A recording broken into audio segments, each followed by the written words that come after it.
Non,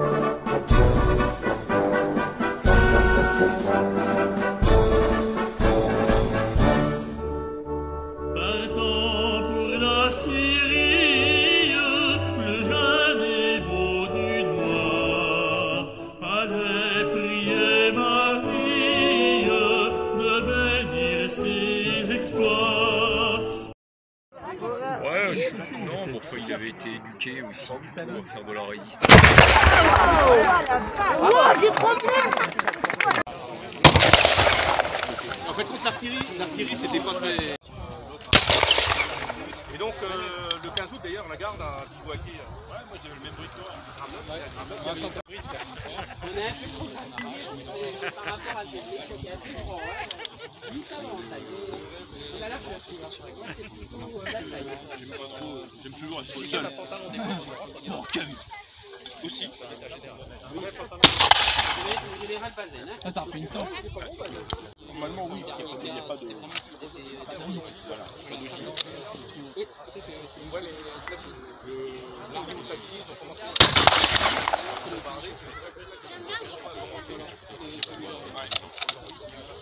Guerrier entendu. De droite à gauche, comptez-vous. 1, 2, 3, 4, 5, 6. Bien.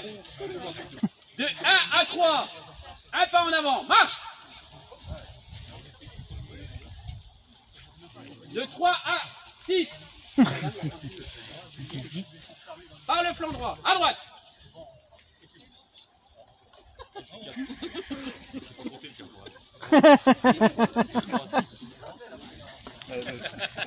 on a perdu, hein. Alignement sur le premier rang. Marche. Bon. Serrez les rangs. Pour l'ensemble. Par le flanc droit. À droite.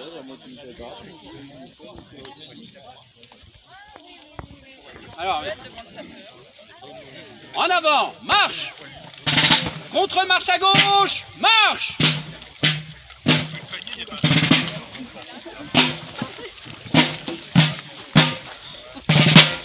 Serrez les rangs.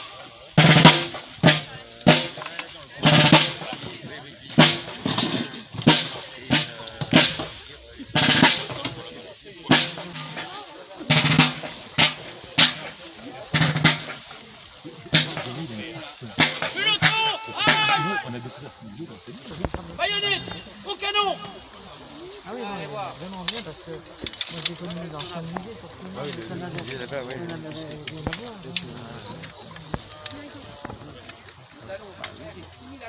On revient automatiquement au vraiment à côté porté. de la maison où Napoléon III. Ouais, c'est ça. Et les garçons là, tout le monde parle d'accord bleu. Là, ils sont en vacances ici. Tu as déjà fait, t'as déjà fini tes vacances Oui, j'ai déjà fini. On a bien fait des cours. J'ai expliqué, ouais. C'est compliqué, oui, ils vont tirer. Ah non. T'as loué une carte, etc. Non, j'avais loué un mobile. Ah, bah, le genou, ça va pas. Dans le sud-ouest. Pour le premier rang, un genou à terre. Le deuxième rang, vous serrez. Toute la presse, les journées, tu vois. Apprêtez. 1 à 45 degrés.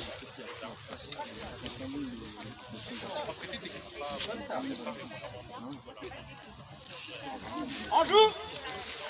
Vous stimulez le tir. Feu.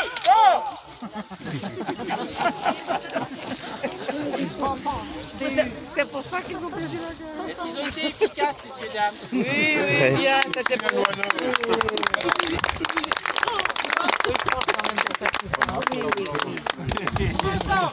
Demi-tour à droite. Droite. Ils sont quand même beaucoup. Oui. Fatigué. Sérieux, Ouais, ça s'appelle ça. il faut aimer ça. Comment il s'appelle celui-là? Chargez. Aux armes. Avec les enfants petits, toutes les écoles. Oui, je connais toutes les... Et là, c'est parti. Dites, messieurs. Je veux voir une Tous les cartouche. chemins, on a fait les mêmes chemins. Les mêmes chemins, oui, oui. Enfoncez-la avec dextérité, rapidité Efficacité. D'autres que là,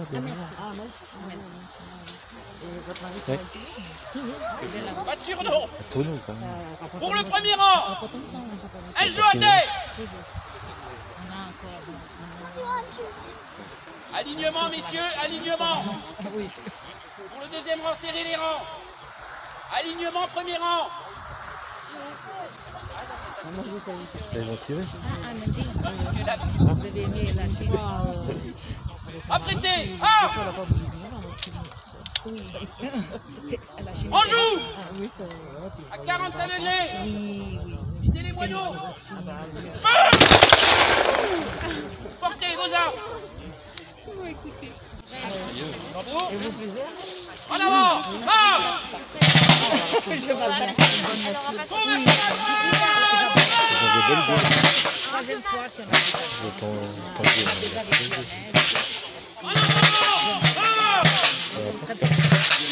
Croisez la baïonnette.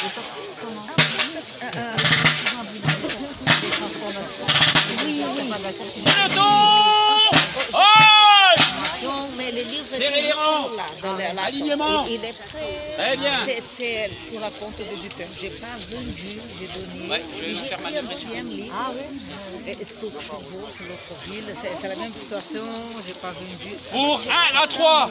Par le flanc gauche. À Je gauche. vais vendre mon travail. Voilà. Et j'ai bien déterminé le troisième livre. 3 pas en avant. Marche. Non, le troisième, j'ai pris sur l'autre ville. Front. Alignement sur le premier rang. Parfait. Pour l'ensemble. Demi-tour à droite. Droite. Petit à petit, je commence à faire un chemin pour essayer de vraiment... En avant. C'est difficile, hein. Marche. Non, Conversion à gauche. pas du tout. C'est ça. Donc ça, rien.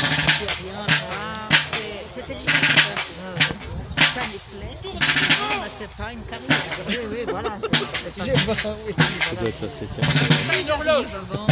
J'ai essayé dans des petits chemins de voir. Attention, messieurs, je vais vous donner la J'ai norme. commencé ma petite en Suisse. Et là, ça va faire. En avant. Marche. Croisez. Voilà. La baïonnette. Dans les confinements, c'était parfait. Ah bah oui. On va bouger. Ça c'est mon pied en fait. C'est vrai que c'est apparemment un... Oui, j'ai entendu ce que tu disais.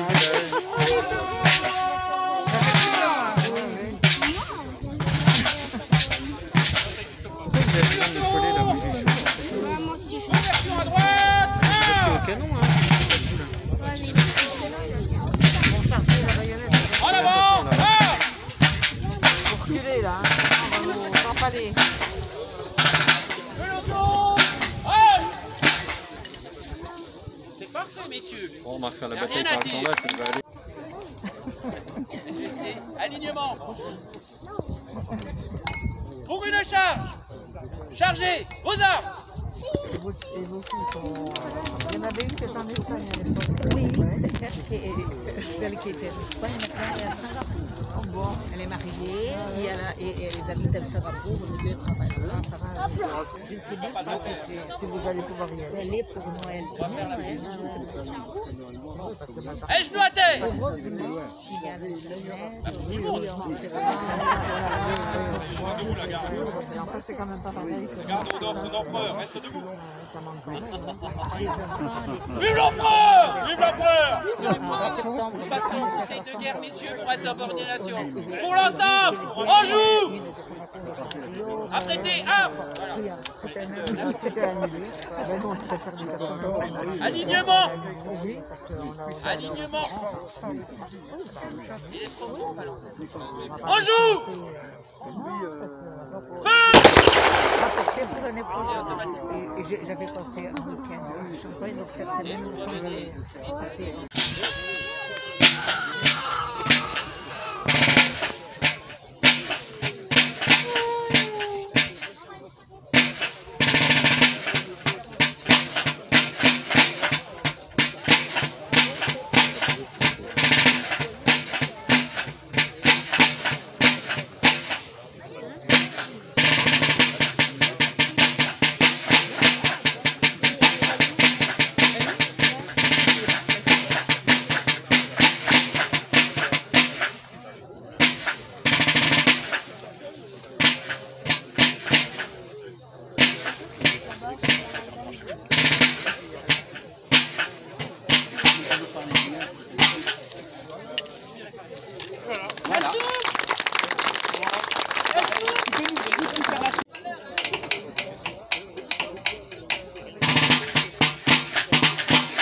Parfait, bravo. Merci. Merci à toi, on se fera jouer à la fin pour la présentation. Sens du pouvoir impérial. Ces soldats portent un fusil comme les autres, hein. Nous avons des fusils chasse-peau. Les fusils chasse-peau ont été adoptés dans l'armée française à partir de 1866. C'est une arme redoutable. L'expression « il pleut comme à Gravelotte », on leur doit aussi un petit peu. C'est une arme qui se charge par la culasse, comme vous avez pu le voir, avec une cadence de tir assez importante. Vous pourrez voir, un de nos camarades a mis ses armes de collection, il y a encore des fusées à percussion. La manœuvre est assez lente, on l'a vu avec son partilleur, hein, il est obligé de prendre une charge de poudre, de la mettre dans le tube du canon, etc. etc. Avec le chasse-peau, on met une cartouche, on l'a chargée, on peut tirer. Donc c'est beaucoup plus rapide. Et en plus, sur le plan balistique, c'est un fusil qui était supérieur à son homologue, à son adversaire prussien, le fusil Drive. L'autre grenadier de la garde impériale, hein, les deux par exemple, ne portent pas l'ourson caractéristique des grenadiers de la garde. Vous savez, cette coiffure très très haute, faite en poil, en peau de d'ours, hein, c'est ça. Vous pourrez en voir, juste après. Hein. Ces coiffures n'ont pas été portées par les grenadiers de la garde impériale durant la bataille de Gravelotte. Ils ont mis ça dans les dépôts parce qu'il faisait trop chaud et ils ont combattu donc avec ce qu'on appelle un bonnet de police à soufflet. C'est la coiffure qu'ils portent sur leur tête avec le petit pompon qui est devant. Vous savez comment on l'appelle, le petit pompon? Le blanc. Je vous laisse après imaginer les expressions qui sont nées de cela. Notre grenadier a divers équipements, une douzaine, un bidon de 1 litre, qui était destiné à recevoir une ration pour 4 jours de vin. La ration du soldat quotidienne était de 25 centilitres. Loin de l'idée de voir des soldats qui s'enivrent à tout bout de champ durant leur bivouac, etc. Non, ils buvaient. Qui porte le même uniforme que moi, qui le porte mieux même. Donc vous avez à la fois première classe sapeur. Donc les sapeurs, vous savez, c'est ce terme qui va donner naissance au quoi, qui est très connu, hein, on les aime beaucoup, ils viennent nous vendre des calendriers et on leur donne des sous parce qu'on est content de leur travail. Les pompiers, exact, c'est les caractéristiques des pompiers, on a un peu la pression de le voir, les haches croisées, etc. Le sapeur-pompier découle du sapeur. Le sapeur est un militaire au départ, c'est un militaire qui a pour vocation de travailler les sapes. Les sapes, c'est quoi? Ce sont des tranchées. Oh là, vous allez me dire, des tranchées en 70? Eh ben oui, il y a eu des tranchées qui ont été creusées, pas ici à Gravelotte, mais du côté de Metz, probablement, ils ont dû creuser des tranchées, et dans d'autres régions où il y a eu des places fortes, assiégées, etc. Les sapeurs sont là pour servir, on va dire, l'empereur, oui, mais aussi pour faire des tâches de travaux manuels, spécifiques. Généralement, celui qui devenait sapeur, il fallait quand même qu'il maîtrise, que ça soit un bon manuel, quoi. Donc les fantassins, l'infanterie de ligne, c'est en quelque sorte la piétaille, la chair à canon. C'est ce qui constitue majoritairement l'armée française de cette époque. Les Français qui ont combattu en 70 ont combattu avec cet uniforme après, on va dire, de 70, soit 80%. C'est l'unité de base. C'est 101 régiments. Vous multipliez par environ 3000 hommes. Ça vous laisse à peu près le nombre d'hommes qui servaient dans l'infanterie. Cette infanterie est équipée d'une capote. Oui, on porte une capote en permanence. Ce terme, qui renvoie à notre imaginaire à autre chose, eh bien, découle de la protection, de se protéger. La capote est là pour protéger. Nous protéger du froid comme nous protéger du chaud. Bon, le garde, on porte un pantalon rouge. Le pantalon rouge, à l'époque, ça sauvait des vies. il fallait être vu sur les champs de bataille. Vous avez vu, j'ai quelques hommes seulement qui ont tiré. Ça a dégagé un panache de fumée. Imaginez ici à Gravelotte, quand vous avez des dizaines de milliers d'hommes qui se battent. Forcément, il fallait être vu. Nos soldats portent, par exemple le sapeur, il a décidé de porter son havresac. Il en a peut-être un peu marre parce que c'est très lourd. À l'époque, le havresac pouvait faire entre 20 et 25 kilos. Imaginez, ils font 30 km avec 25 kilos dans le dos. Et là, c'est tout le monde. C'est pas spécifique à un homme. Notre sapeur doit porter son outil principal de travail, la hache.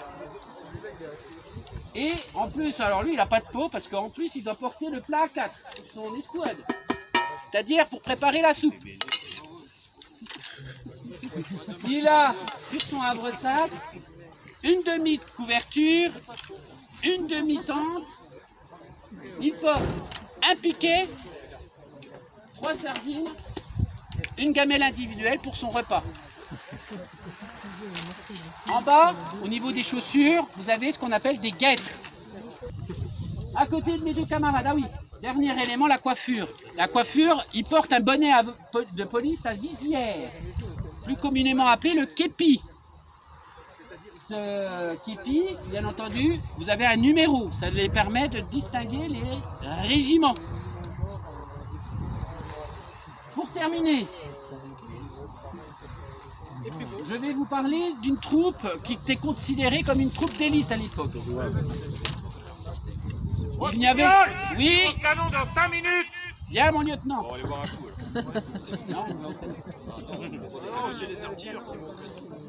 Non mais je me fais rompre les rangs comme ça.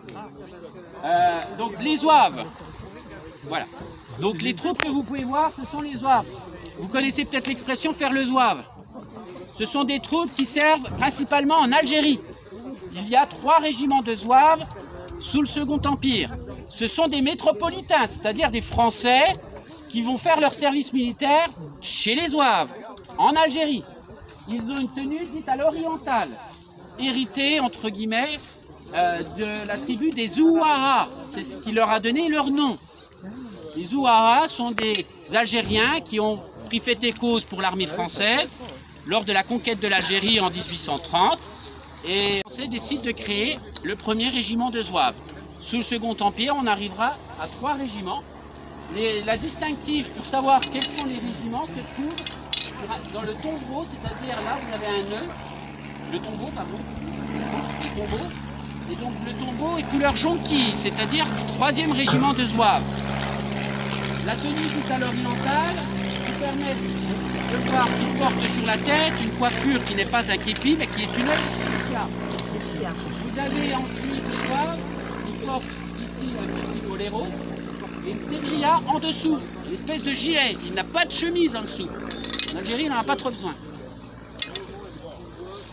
Autour de la taille, il va avoir une ceinture qui fait 4,20 m.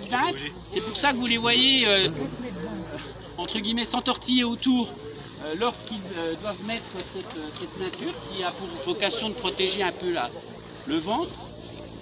Il porte ensuite, c'est quelque chose qui est très à la mode chez les jeunes ces temps-ci, on les voit des fois en ville, vous le reconnaissez tout de suite, c'est un pantalon qui est connu. Alors oui, les sarouals. Saroual qui a une petite particularité que n'ont pas ceux que vous achetez au commerce. Il y a un trou. On appelle ça le trou de la Mauricière. Ce trou était obligatoirement avec une distance de 5,5 cm, hein, je crois.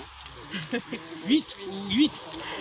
Alors pourquoi? Parce qu'il ne fallait pas la main d'une femme puisse rentrer à l'intérieur. Ce trou a été imaginé par le général de la Mauricière parce que avec un saroual, quand vous traversez un oued plein d'eau et puis que vous en avez bien rempli votre saroual de flotte, quand vous remontez sur l'entreberge, ça les faisait des bons gros bibadums. Donc les soldats, à un moment donné, le général de la Mauricière a dit percer un trou pour faire évacuer l'eau. Et c'est depuis que ce trou existe. Ils ont des guêtrons en cuir plus des guêtres. Et qu'est-ce que vous avez d'autre sur vous? le petit équipement, c'est-à-dire la musette, un ceinturon avec des cartouchières, bien sûr, des poches à cartouches. Voilà.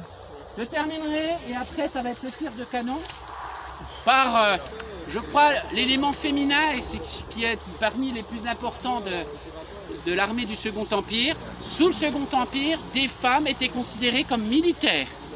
Elles disparaîtront après, avec la République. On considérait que les femmes n'avaient pas affaire à être des soldats. Ces femmes, on les a appelées les cantinières. Les cantinières, ce sont des gens qui devaient avoir une moralité sans faille. Elles étaient mariées. Elles avaient rang d'officier. Donc les soldats leur montraient un véritable respect. Malheur à celui qui manquait de respect à une cantinière. Elles avaient aussi pour vocation à être un peu l'écrivain public, s'occuper des blessés, raccommoder, mais toujours d'une manière tarifée. Elles tenaient comme une petite boutique que vous pouvez voir et qu'Amandine, notre mère tape dure, je vais abréger. Mais ça y est, j'ai terminé. Hein. Oui, mais parce que ce qui est important aujourd'hui, pourquoi est-ce qu'on est férié aujourd'hui? C'est quoi aujourd'hui? L'Assomption. C'est quoi? L'Assomption. C'est quoi l'Assomption? Non, aujourd'hui on a une fête nationale, la Saint-Napoléon, on fête notre empereur. Vous allez tous dire après moi, vive l'empereur! Vive l'empereur! Et pour commémorer la Saint-Napoléon, en ce 15 août, on va tirer un coup de canon, ce qui va permettre d'honorer notre empereur. Allez. Bon, de toute façon, j'avais terminé. Excuse-moi la cantinière. Qu'est-ce qu'elle avait dans son petit tonnelet là? Qu'est-ce qu'elle avait dans le tonnelet? Le tonnelet, elle avait de l'alcool fort. Mais elle le vendait. Ah. Ou pendant les... La cantinière ne faisait pas de crédit. À part quand il y a un soldat qui est en train de mourir. Ou, durant les batailles, elle utilisait quand même son alcool fort dans les bidons pour les blessés.